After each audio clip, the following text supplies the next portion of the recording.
Cerita ini diawali dengan Xingyun yang menikmati teh hangat ditemani oleh Yuyin. Lalu tak lama datanglah Lin Wei yang mencari Xingyun karena sudah beberapa hari mereka tidak bertemu. Namun saat melihat Yuyin yang semok dan memiliki tombol badak jumbo, wajah mesum Lin Wei kembali aktif. Melihat hal tersebut, Yuyin mengeluarkan pedangnya. Dia mengancam Lin Wei agar matanya tidak jelalatan lagi. Jika masih mengulanginya, maka dia akan membunuhnya. Lin Wei yang ketakutan berjanji tidak akan melihat lagi. Tetapi jika itu barang bagus, lelaki mana yang menolak rezeki? Di sini Xingyun menakuti Lin Wei dengan mengatakan jika Yuyin sangat sulit ditangani. Bahkan jika Yuyin membunuh Lin Wei ini, Xingyun sendiri tidak bisa berbuat apa-apa. Karena wanita selalu benar. Selain itu, Xingyun memberitahu agar Lin Wei ini menjaga matanya. 办法，你的眼睛还是得老实点。 Lin Wei memohon agar Yuyin tidak menebasnya dan berjanji tidak akan mengulangi perbuatannya. Namun karena Lin Wei ini masih penasaran dengan Yuyin, dia bertanya ke Xingyun apakah dia itu adalah pacarnya.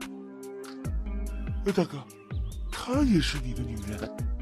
Mendengar hal tersebut, lagi-lagi Yuyin mengeluarkan pedangnya.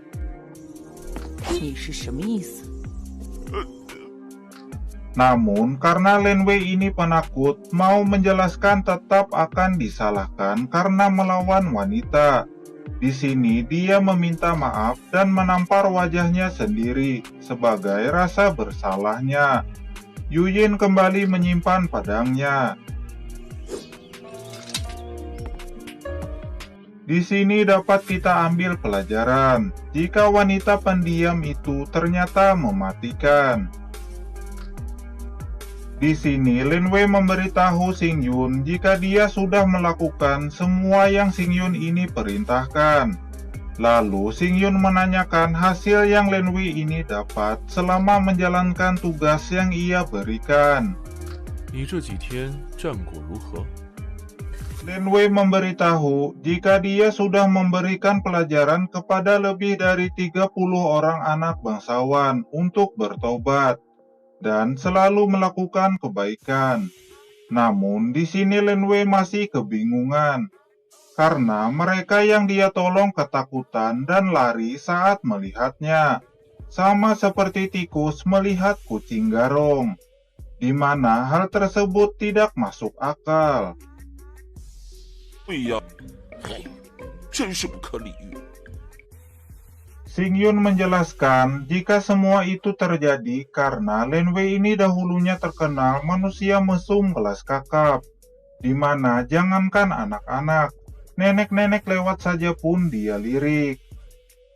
天，你生命太盛了。 Di sini Lin Wei terlihat mengeluh karena kesulitan ingin menjadi orang baik. Namun Xingyun memberikan tatapan tajam seperti ingin membunuh. Melihat tatapan tersebut, Lin Wei kembali semangat untuk berbuat baik. Walau masih tidak ada yang menyukainya, yang penting berusaha. Karena yang menilai seseorang bukanlah dirinya, tetapi orang lain. Lin Wei ini berharap semua orang akan melihat jika dirinya bukan lagi anak bangsawan sombong, tetapi pilar dari kerajaan Jing. 乃是国之栋梁，而不是一个纨绔。 Xingyun sangat senang melihat semangat muda dari Lin Wei tersebut. Di sini Xingyun mengatakan peluangnya sudah dekat. Tentu saja hal tersebut membuat Lin Wei penasaran peluang apa yang Xingyun maksud. Di sini Xingyun mengajak Lin Wei ini ikut bersamanya untuk melihat ayahnya menangkap ikan. 我们走吧。Di tempat lain terlihat Raja Jing yang memperhatikan wanita iblis yang terkurung di dalam formasi milik Xingyun.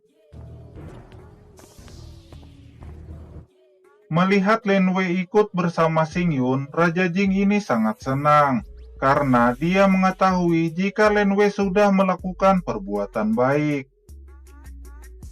Melihat ayahnya tersenyum kepadanya, Lin Wei ini seakan tidak percaya.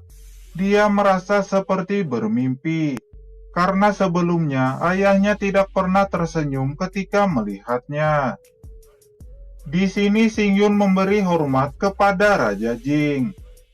Raja Jing ini meminta agar Xingyun memanggilnya paman.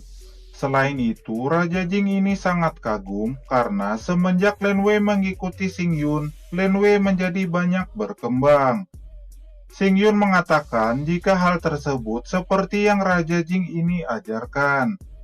Mendengar hal itu, Raja Jing ini hanya tertawa. Dia juga berharap di masa depan Lin Wei harus banyak belajar dari Xingyun. Di sini, Raja Jing yang penasaran bertanya ke Xingyun tentang wanita iblis yang berhasil ia tangkap tersebut. 星爷，你说那魔人败类， Xingyun memberitahu jika sebelumnya wanita iblis tersebut menyerang formasi penghalang yang ia susun, dan wanita iblis itu sudah lama terkurung di formasi tersebut. Di sini Xingyun menebak jika wanita iblis tersebut sudah kelelahan karena sudah sebulan tidak makan, tidak minum, tidak mandi, dan tidak ke WC, bahkan tidak melakukan apapun. Hal tersebut bisa dimanfaatkan untuk menangkapnya. Di sini Raja Jing mengatakan jika Xingyun ini berhasil menangkap iblis yang menyelinap di kota Gaojing, sudah pasti Xingyun akan mendapatkan kontribusi yang besar. Di mana Raja Jing ini akan menghadap Kaisar untuk merekomendasikan Xingyun menjadi camat di kota Gaojing tersebut. 说不定能够谋个功勋。 Xingyun berterima kasih kepada Raja Jing. Namun Xingyun mengatakan jika hal yang lebih penting adalah menangkap iblis, di mana keuntungan diri sendiri tidak sebanding dengan keamanan dan ketentraman warga di kerajaan. Mendengar yang Xingyun katakan, Raja Jing sangat bangga. Karena dengan usia muda, Xingyun sudah memikirkan hal tersebut. Selain itu, dengan bakat yang Xingyun miliki, Raja Jing tidak perlu khawatir dengan masa depan dinasti Zhao.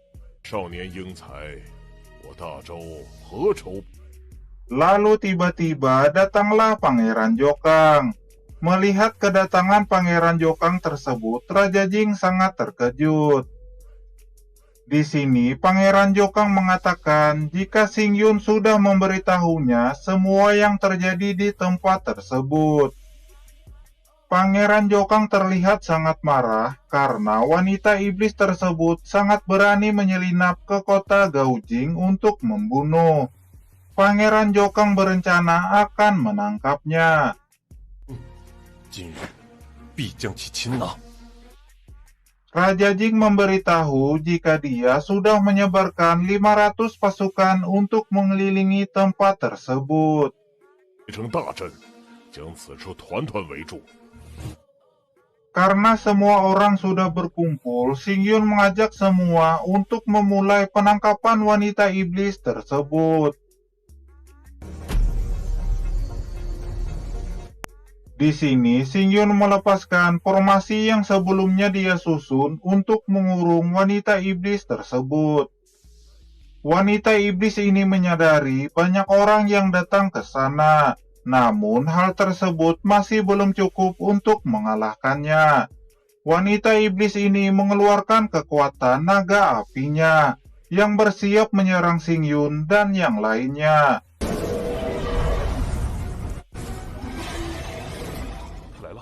Di saat naga tersebut menyerang, cerita pun berakhir.